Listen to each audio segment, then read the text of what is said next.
इन दिनों लकी ईरानी सर्कस का पड़ाव साहिवाल के करीब हड़प्पा में है। आज का प्रोग्राम बिल्कुल मुख्तलिफ है। मैं आज किसी फ़र्द से मिलने नहीं आया। मैं आज आपको कोई शहर दिखाने भी नहीं आया।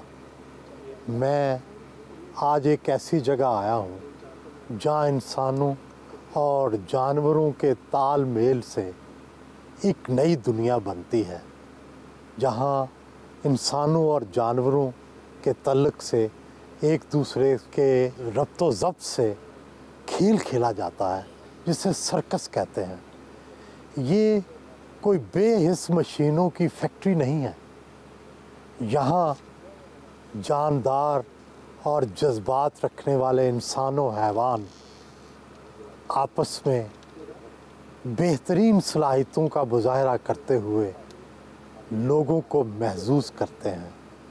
और अगर कहीं एक लहज़ा, एक सेकंड की गलती हो जाए तो बहुत बड़ा नुकसान हो सकता है, जान भी जा सकती है। सर्कस दरअसल जानदारों की, चाहे वो इंसान हो चाहे वो हैवान हो, उनकी मश्क, उनकी महारत और दर्जाए कमाल के पहुंचने का नाम है। आइए पाकिस्तान में देखें कि सर्कस कैसे चलते हैं और सर्कस के अंदर क्या होता है।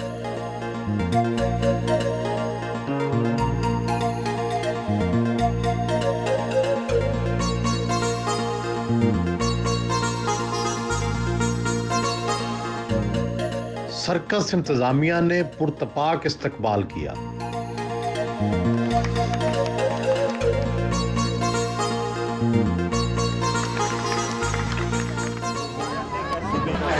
बांध तैयार हो जाएं, बैन मास्टर साहब अपने बैन की तैयारी कर लें।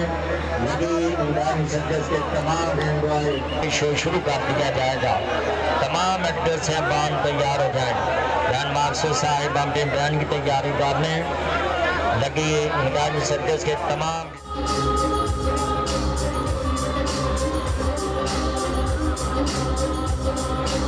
लाइव म्यूजिक सर्कस का मजा दुबाला कर देता है।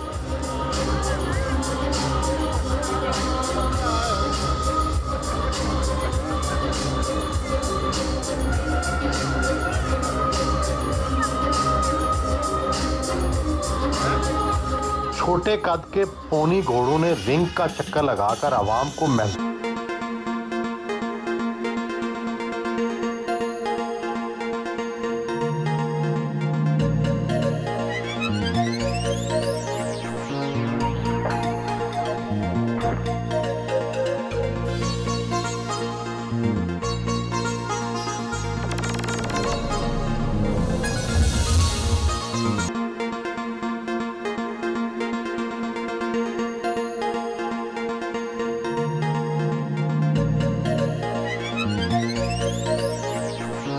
सर्कस में छोटे बच्चे बड़े बड़े काम करते दिखाई देते हैं।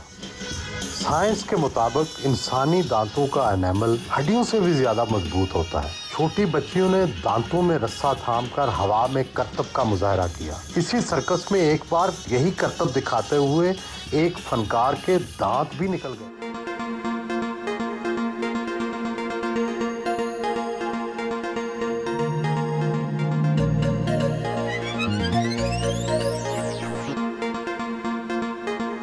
सर्कस की भी एक अपनी ज़िंदगी होती है। यहाँ जब सर्कस के अदाकारों और काम करने वालों के दिन रात इकट्ठे गुजरते हैं तो फिर उनमें मोहब्बत भी होती है, लड़ाइयाँ भी होती हैं, झगड़े भी होते हैं। और ऐसी मिसालें मिलती हैं, जैसे कि ये मेरे सामने फैमिली बैठी है कि खातून आई यूक्रेन से और पाकिस्तानी से यहाँ उनकी मुलाकात हुई, इकट्ठे काम करते रहे, काम करते करते मोहब्बत हो गई, शादी हो गई और अब बच्चे भी हो गए। बच्चे भी यहीं सर्कस में काम करते हैं, मियाँ बीवी भी यहीं सर्कस में काम करते हैं और ये छोटा बच्चा फैज़ान ये भी काम करता है। ये सर्कस फैमिली है जो कि यहीं शादी हुई, यहीं बच्चे पैदा हुए, यहीं सारे काम करते हैं, तो ये किस तरह से सर्कस की ज़िंदगी है, आइए क्यों ना इन्हीं से जाने। कैसे मुलाकात हुई, कैसे मोहब्बत जो है आपस में हुई? जब से होश संभाली है इसी लकी रानी सर्कस में, इसी इदारे के साथ, फिर समझ लें बड़े थे हमारे, उसके बाद मैं और फिर मेरे बच्चे, यानी कि तीसरी जनरेशन हमारी। जो पहले आपके वालिद क्या करते थे? मेरे वालिद साहब भी यहीं पे, वालदा भी करती थी। क्या करते थे? ये भी यहीं पैदा हुआ है जी, मैं भी यहीं पे मेरी पैदाइश हुई। मैं वायर पे चलता हूँ। तो आपके वालिद साहब क्या करते थे? वालदा के? मेरे वालिद साहब भी यहाँ पे यानी कि मैनेजमेंट करते थे अच्छा सर्कस के लिए। अच्छा। और वालदा आइटम्स करती थी झूलों पे, फ्लाइंग। अच्छा जी, फिर उसके बाद फिर हमारा नंबर आ गया जी, हमारे बाद फिर आगे बच्चों का आ गया। अभी भी तो कर रहे इनसे हैं। कैसे मुलाकात हुई? ये आप इनकी जुबान नहीं समझते थे, ये आपकी? जी, वो ऐसे हुई कि हमारे मियाँ साहब जो है, मियाँ हमजा साहब, ये ग्रुप लेके आए थे वहाँ से, यूक्रेन से, जिसमें 4 लड़कियाँ थी। उनका बड़ा अच्छा एक आइटम था, तो हमारा भी पूरा ग्रुप था यहाँ पे, बहन भाई भी साथ में काम करते थे। तो फिर ऐसे ही काम में मुलाकात, बस अंडरस्टैंडिंग हुई, तो शादी भी फिर यही हुई, अब आपके सामने ही। क्या अच्छा लगा आपको इनका? सब कुछ वो, क्योंकि ना जैसे लोग आपस में बात करते थे, इनका प्यार होते थे। ख़ास तौर पे हम आए थे उस टाइम तक, रमज़ान आ गए थे, तो वो बहुत अच्छा लगा था। जैसे वो कीच हो गए थे ना, दिल कूदते थे, बस वो आस्ता आस्ता होते थे ना। फिर किसने कहा पहले कि मैं मेरे से शादी कर लो, आई लव यू? मैंने तो आपने क्या कहा? मैंने भी उसका जवाब दे दिया, बस जैसे देना चाहिए था, आई लव यू टू। बच्चों को कैसे सिखाया? बस यहीं पे थे, फिर बच्चे भी यहाँ पे, फिर ये अपना इंटरेस्ट लेने लग गए हमारे इसी काम में। तो फिर हमने महसूस किया भी बच्चे तो जाहिर है, माँ भी यही काम करने वाली, बाप भी यही काम करने वाला। कितने साल हो गए आपको यूक्रेन गए हुए? यूक्रेन तकरीबन 15-16 साल। गई ही नहीं वापस? असल में थी ना, मेरे वो वालिद भाई भी फोत हो गए से सारी होती थी, तकरीबन थी ना, वो अम्मी को तो थी ना, तो वो बोल रही थी बच्चे सारी इधर ही थी, तो बात होते रहती थी ना, लेकिन वो खुद ही नहीं चाहती मैं उधर अभी आऊँ। अच्छा, वो खुद ही नहीं चाहती, क्यों? बस बोल रही थी बेटी की ज़िंदगी थी ना, उनकी जिधर से हस्बैंड होते उधर ही थी, इसकी ज़िंदगी थी। आम लोग तो स्कूलों में जाते हैं, शहरों में रहते हैं, आप लोग मुल्क शहर फिरते हैं, तो कैसा लगता है? ये अच्छा लगता है कि हमारी डिफरेंट लाइफ है, हम लोग यानी कि सबसे हम हट के करते हैं, एकदम परफॉर्मेंस करते हैं, फिर पूरा पाकिस्तान हम घूमते हैं, मज़ा आता है। फिर कोई छुट्टी होती है तो तब क्या करते हैं? जैसे सर्कस के बिना जैसे ना रहा नहीं जाता हमसे ना। अच्छा। अगर छुट्टी आ भी जाए तो भी हम आराम से बैठते नहीं, हम लोग अपनी प्रैक्टिस या कुछ नया करने की कोशिश में लगे तो होते आपको यूक्रेन भी आती है, जुबान आती है? थोड़ी आती। अच्छा। थोड़ी ज़्यादा मुझे उर्दू पसंद है, क्योंकि उर्दू में ना वो कहते जैसे अल्फाज होते हैं बहुत ना, वो कहते सॉफ्टली, बहुत प्यार से वो आते हैं ना, मुझे उर्दू लैंग्वेज पे ज़्यादा मैंने अपना इंटरेस्ट किया है। आप बिल्लियों का शो भी आपने किया, आप जिमनास्ट भी हैं, क्या क्या करती हैं आप? मैं साइकिलिंग करती हूँ कैट्स के साथ, फिर जिम्नास्टिक करती हूँ, हुला हुप्स भी करती हूँ, ये सारे आइटम करती हूँ। आपको सर्कस की ज़िंदगी अच्छी लगती है? बाहर की ज़िंदगी देखी है आपने? जी, लेकिन सर्कस का क्या कहते हैं, डिफरेंट लाइफ है दूसरी, जैसे वो तो फिर आम रूटीन, बस सुबह उठना, ये हमारा क्या कहते हैं अलग ही लाइफ, डिफरेंट है। सबसे मज़ा आता है कि सबको क्या कहते एंटरटेन करते हैं, इतना क्या कहते हैं खुश होते हैं सारे देख के हमें कि वाह कैसे कर रहे हैं, वो सब हैरान होती है कैसे रहे हैं, उसको देख के हमें बहुत खुशी होती तो है। आप स्कूल वगैरह ये जो एक्टिविटी है, ये कैसे आपकी मुमकिन होती है? हम इधर ही करते हैं स्टडी। हमें सारी सहूलियतें हैं यहाँ पे हमारे, यानी कि प्राइवेट, हम जब एग्ज़ाम का टाइम आता है, बोर्ड का टाइम, हम जाके देते हैं बोर्ड एग्ज़ाम, वरना पूरा साल हमारी यहीं पे स्टडी होती है, हम सारे यहीं पे पढ़ते हैं। आप फैज़ान बताएं, आपको सर्कस की ज़िंदगी, माँ बाप, बहन भाई सब इकट्ठे के जब काम करते हैं तो कैसा लगता है? मुझे बहुत अच्छा लगता है। और कुछ पढ़ते भी हैं कि नहीं? पढ़ता हूँ, मैं अपनी आपियों के साथ इकट्ठे मिलके पढ़ता हूँ। मैं कितनी क्लासें पढ़ ली हैं? मैं अभी 4थी क्लास में हूँ। मस्जिद भी जाता हूँ, वो मेरे 2 कारी साहब वो मुझे पढ़ाते हैं। 5वां कलमा इस्तिग़फ़ार मैं तौबा करना, अस्तग़फ़िरुल्लाह रब्बी मिन कुल्ली ज़ंबिन अज़नबतुहु आमदन औ ख़तवान सिरन औ अलानियन व अतूबु इलैहि मिनल ज़ंबिल्लज़ी आलमु व मिनल ज़ंबिल्लज़ी ला आलमु इन्नका अंता अल्लामुल गुयूबी व सत्तारुल उयूबी वगफ़ारुल ज़ुनूबी वला हौला वला कुव्वता इल्ला बिल्लाहिल अलील अज़ीम। खाना पीना कैसे करते हैं? अपना तन में करते हैं। इधर भी है होते थे ना, वो मियाँ साहब भी साहब के लिए पकाते थे भी हैं, तो जिसको वो खा नहीं सकते होते थे फिर में भी सबको खाना दिया जाता है, लेकिन आप लोग अपना भी पकाते हैं? वो बस वो कभी मिर्च अभी ज़्यादा तेज़ आदत नहीं थी ना, इसलिए वो कभी लेदा पकाना पड़ते थे। बच्चे तो खा लेते होंगे? नहीं, बच्चे भी ज़्यादा मिर्च खाते नहीं। मैं पाकिस्तानी अच्छा, एक यूक्रेनियन है, एक पाकिस्तानी है। वैसे तो मेरी बड़ी आपी यूक्रेन में पैदा हुई थी, लेकिन ज़्यादा यूक्रेन लैंग्वेज मेरी छोटी आपी को आती है।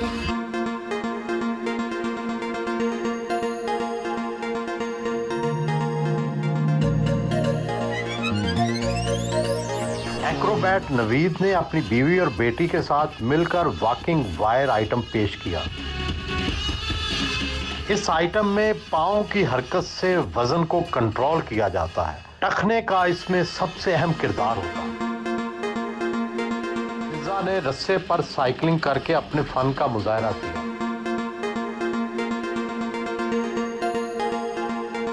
वायर एक्ट और एक्रोबैट की परफॉर्मेंस भी दिखाई। गैर हमवार जगह पर करतब दिखाना और जिम्नास्टिक करना मुश्किल तरीन फन है। इस पर तवाज़ुन को कायम रखना वाकई हैरानकुन होता है।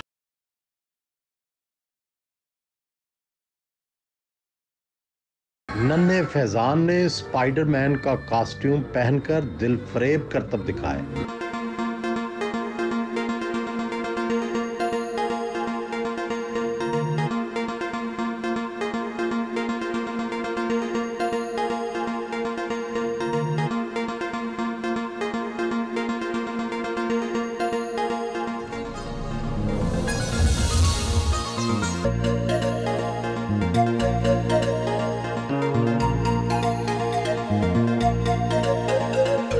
पाकिस्तान के मशहूर तरीन लक्की ईरानी सर्कस के मालिक हैं। शुरू तो आपके वालिद मियाँ फरजंद अली ने किया था। कितने साल हो गए और अब तक कितने लोग देख चुके हैं?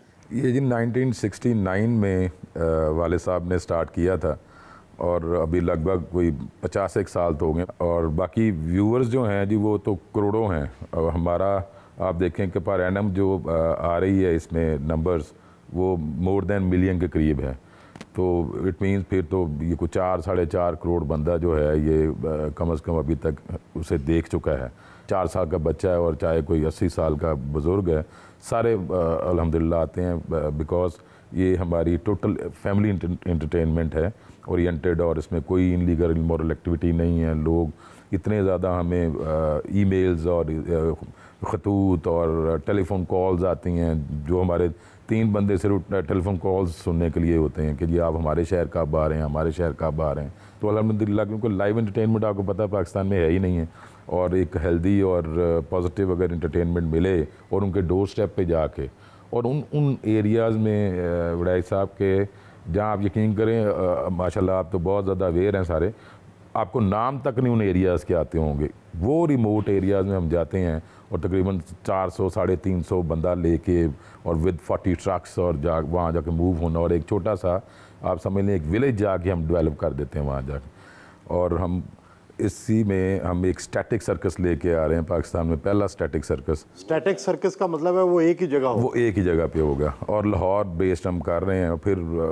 अगर उसकी सक्सेस के बाद फिर देखते हैं फिर जितने और बड़े शहर हैं पाकिस्तान में जैसे इस्लाम कराची है या आपका पिंडी है। टोटल स्टाफ कितना है? तकरीबन कोई 425 के लगभग हैं जिनमें हर तरह के मैनेजर्स भी हैं, फिर परफॉर्मर्स भी हैं। जानवर कितने हैं? मेरा ख्याल कोई 12 से 14 हमारे पास जो हैं वो लायंस होंगे और टाइगर है, फिर उसमें चिंपैंजी है, फिर उसमें आप देखें हॉर्सेस है, मिनिएचर हॉर्सेस हैं, डॉग्स हैं। एलिफेंट नहीं है आपके पास? एलिफेंट सर नहीं, एलिफेंट हमारे पास थे 3 थे लेकिन बस वो एक्सपायर हो गए। उसके बाद फिर अभी ये साइटीज़ की कोई प्रॉब्लम्स आ रही हैं सिर्फ वो अभी, और वर्ल्ड वाइड जो इसकी फाउंडेशन है उन्होंने भी थोड़ी सी इस पर अपनी वो रिजर्वेशन शो की हैं कि वो ज़ू टू ज़ू मूव करते हैं सर्कस के लिए भी, उसको इतना ज़्यादा अभी जो है वो उनकी प्रायोरिटीज़ में नहीं है।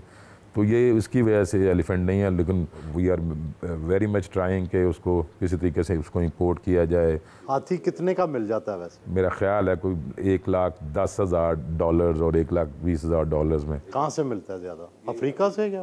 अभी जो बेस्ट जो एलिफेंट हैं वो सर्कस के लिए वो तो एशियन एलिफेंट्स हैं, क्योंकि अफ्रीकन जो हैं वो थोड़े से वाइल्ड होते हैं। तो ये क्या नेपाल से? नेपाल है, बर्मा है, श्रीलंका है तो और इंडिया है। हिंदुस्तानी हाथी क्यों बाकियों से बेहतर है सर्कस के लिए? हिंदुस्तान में सर आप देखेंगे मोर देन 6,000 एलिफेंट्स हैं अभी, और वो इतने ज़्यादा वो फ्रेंडली हैं ड्यू टू एटमॉस्फियर, और कि वो जो आप देखें वहाँ तो उनसे मजदूरी का काम ले रहे होते हैं।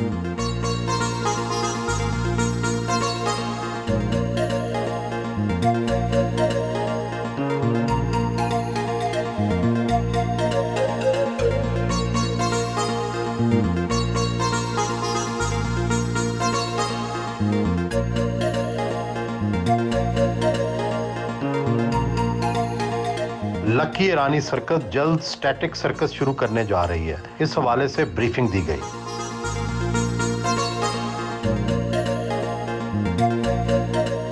ये सर हमारे सारे जो भी हम मोबाइल से स्टैटिक की तरफ मूव कर रहे हैं, तो ये सारा स्टैटिक का एक ओवरव्यू है कि 3D मॉडल है कि how the circus will look. ये हमारी एंट्रेंस है, ये हमारा मेन एरिना जो होगा, this is the entrance, this is how ये हमारी सेटिंग होगी, this is the main arena. और इसमें जो हम न्यू चीज इंट्रोड्यूस कर रहे हैं that is the neon lighting, like we are on setting up the neons, और सारा ऊपर इसका जो पूरा एम्बियंस है that will be generated by neon lighting. यहाँ पे हमारे मेन सारे एक्ट्स जो हैं वो इधर के लिए डिजाइन है, like the main attraction, the main centre of focus will be. अब मैं आपको दूसरी चीजें जो है जो बाहर हमारा प्लान है, ये हमारी मैनेजमेंट साइड है। I mean this is not, इसमें पब्लिक एक्सेस नहीं है, these are animal cages, well secured side है सारी हमारी, which is run by a proper security team to make sure कि it's all safe. These are the cabins, हमारे जो residential blocks हैं।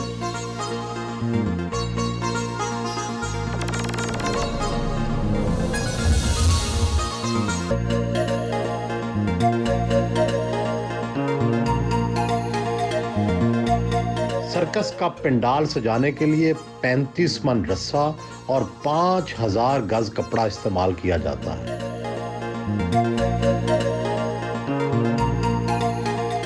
सर्कस का बिजली का अपना ही इंतजाम होता है, जनरेटर्स के जरिए 24 घंटे बिजली फराहम की जाती है। फनकारों को सर्कस की तरफ से खाना भी फराहम किया जाता है और रोजाना तकरीबन 6 बोरियां आटा इनके इस्तेमाल में आता। ताज़ा रोटी के लिए हर जगह नया तंदूर लगाया जाता है।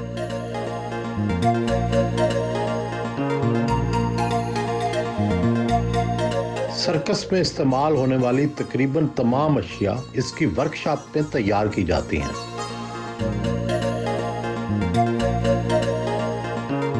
सर्कस में यूक्रेन, उज़्बेकिस्तान, इथियोपिया और दूसरे कई ममालिक के लोग पाकिस्तानी फनकारों के साथ मिलकर काम करते हैं। जगह जगह पड़ाव करने और समेटने की मशक की वजह से 3 घंटे के अंदर अंदर तमाम सामान समेट कर ट्रकों पर लोड कर लिया जाता है। सर्कस की मस्जिद मुसाफरा में फनकारों के 30 बच्चे दीनी तालीम हासिल कर रहे हैं। यहाँ 5 वक्त की नमाज भी अदा की जाती है।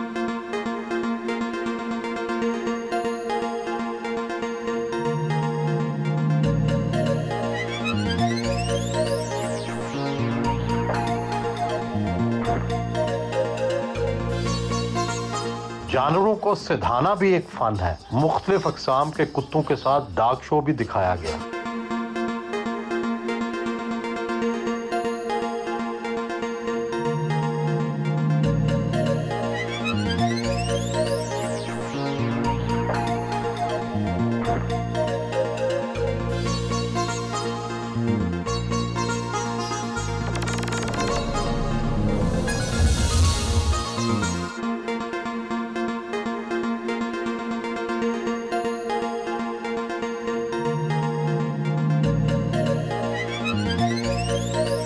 पाकिस्तानी जिमनास्ट ने एक्रोबेट्स की खूबसूरत परफॉर्मेंस दी।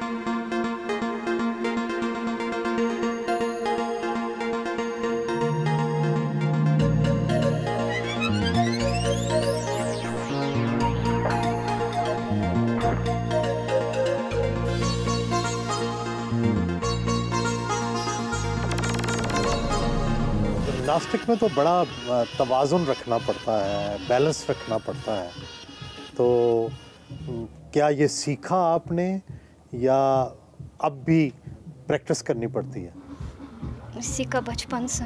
कितने साल हो गए? 30 साल तक। तो यहाँ पे कितने साल हो गए? 20 साल। कौन से मुल्क से हैं? यूक्रेन। वहाँ कौन होता है आपका? माँ बाप। उनसे मिलने जाते हैं हर दफ़ा? यहाँ से पैसे भेजती हैं माँ? गुड। शादी बनाई कि नहीं बनाई? तो पसंद नहीं आया ना पाकिस्तानी ना यूक्रेन वाला? आपको डिज़ाइनर कपड़े पसंद है? अच्छा, सिलाई पसंद है? खुद भी सिलाई करती हैं? खाने कैसे खाती हैं यहाँ? कभी खुद पकाती, कभी पाकिस्तानी भी अच्छा कुकिंग। खुद क्या पकाती हैं? ज़्यादा सूप, सब्जी। तो पाकिस्तानी खाना भी खा लेती हैं आप, मिर्च वाला? आदत हो गया। तो पाकिस्तान में क्यों चुना आपने काम के लिए?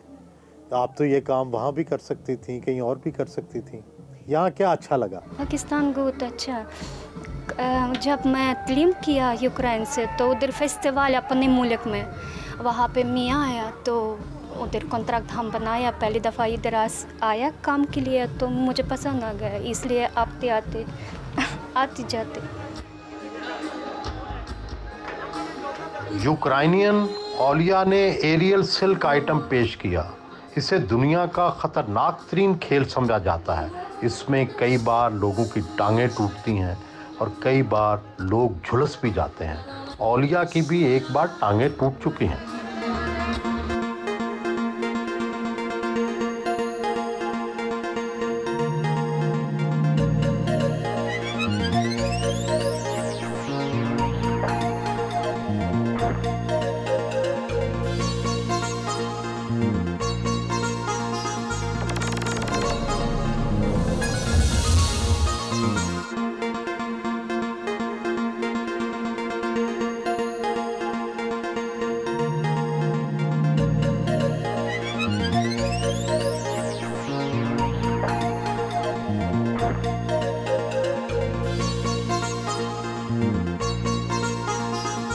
पर शेर की एंट्री वाकई जंगल के बादशाह जैसी होती है।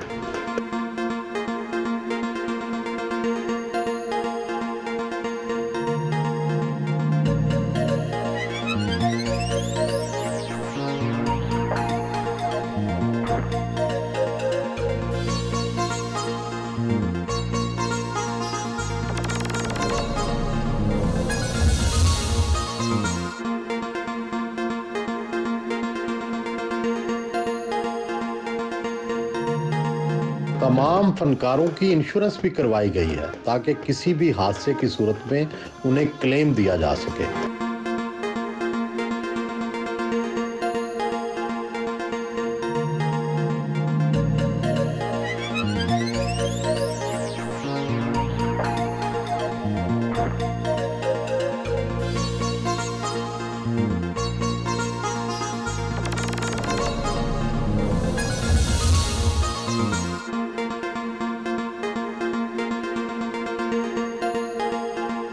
रिंग मास्टर हैं, शेरों को सिधाते हैं।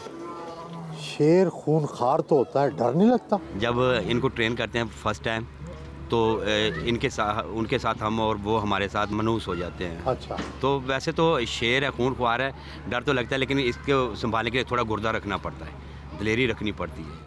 कभी कोई ऐसा हादसा नहीं हुआ? कभी इस हमलावर तो नहीं होते? जब से हमने ये संभाले तब से तो नहीं हुआ, लेकिन हमसे जो पहले रिंग मास्टर गुजरे हैं उनके साथ काफ़ी ये वाक़यात गुजरे हैं कि उनको नुकसान पहुँचाया शेर ने। क्यों नुकसान पहुँचाता है? फिर जब अगर सिधाए हुए होते हैं तो फिर क्यों नुकसान पहुँचाता है? सर ये ऐसा है खूनख्वार जानवर है जिसका एतबार नहीं किया जा सकता। जितना इससे ज़्यादा बचो उतने ज़्यादा बेहतर है, इसे खुद बचना पड़ता है उससे। आपने क्या हिफाजत की होती है अगर कोई ऐसा वाक़या पेश आ जाए? एक तो हम स्टिक ज़्यादा इस्तेमाल करते हैं इसके लिए, दूसरा हमारे पास स्टिक से डर जाता है। तो अगर ये नज़र आए कि ये ज़्यादा डेंजरस है बीच में से कुछ ऐसे होते हैं जो ज़्यादा डेंजरस होते हैं, जैसा मेंटल होते हैं, जैसे बहुत जल्दी वो बदलते हैं, तो उनके लिए हमने एक ना उनको रोकने के एक गुर्ज बनाया होता है स्टील का, तो फिर हम उसके लिए वो यूज़ करते हैं। क्या इनकी खुराक क्या है?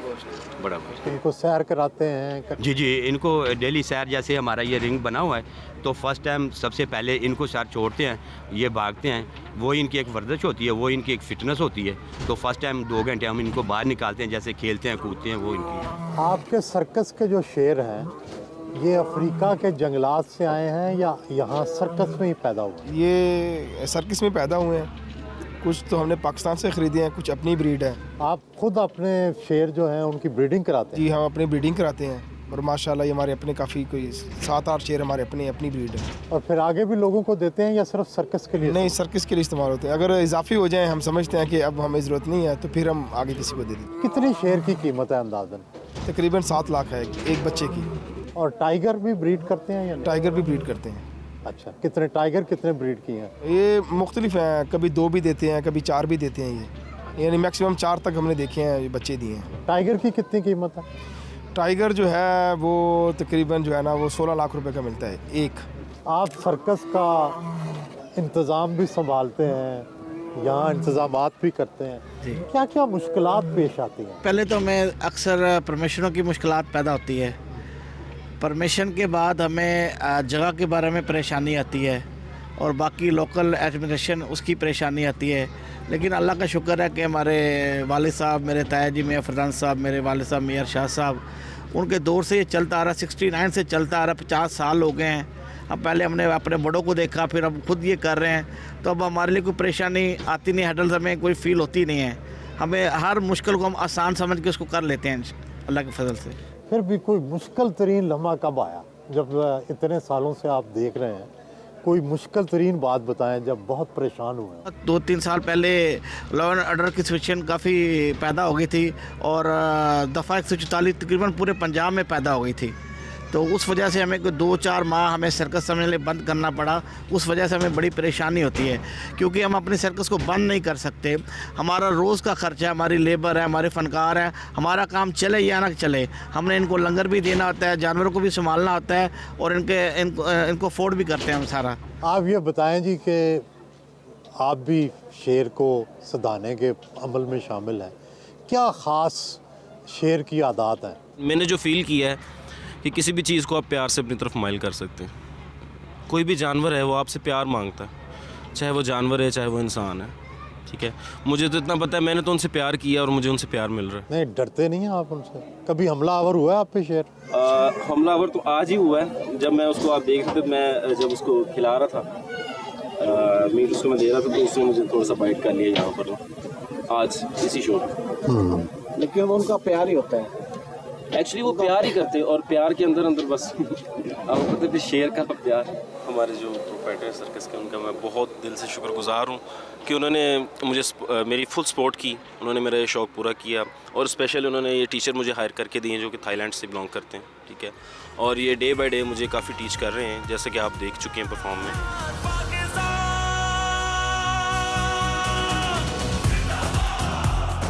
शो के इख्तिताम पर फनकारों ने हाथ में पाकिस्तानी झंडा थामे मिली नगमा पेश किया।